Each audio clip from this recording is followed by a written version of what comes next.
C'est le premier rendez-vous d'importance de la saison cycliste bretonne. La classique Manche Atlantique se courait hier entre Côte d'Armor et Morbihan. Une grosse échappée quoi. Vous partez un petit peu quand tout le monde a envie de souffler. Au départ, la jeune équipe en forme de ce début de saison, le Brest-Thiérois Cyclisme, le BIC.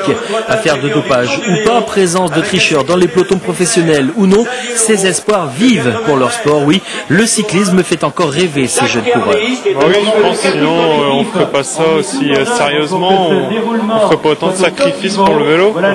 Donc on fait le meilleur, on donne le meilleur de nous-mêmes et on verra. C'est vrai qu'il y a peut-être moins de coureurs à la base, mais ceux qui s'investissent, ceux qui sont déterminés ont toujours le même espoir d'en faire leur métier.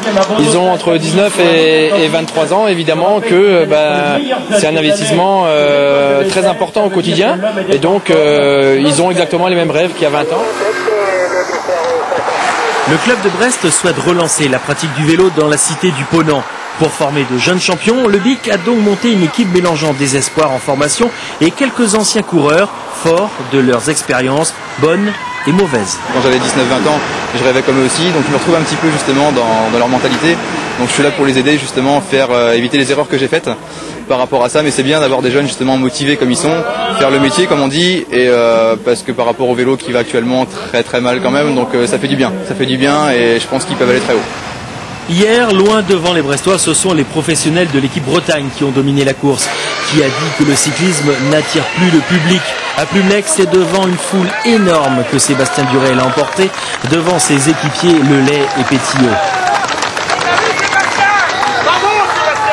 Oui, sous un soleil de printemps, cette classique Manche Atlantique avait vraiment des allures de renouveau, oubliées pour une fois les tristes affaires.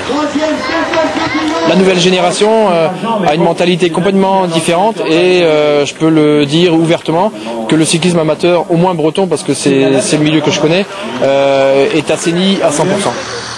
Retour du public, fin du dopage et hausse du nombre des jeunes licenciés, c'est sûr, les tricheurs n'arriveront jamais à tuer le cyclisme dans notre région. Geronimo vient de rentrer après une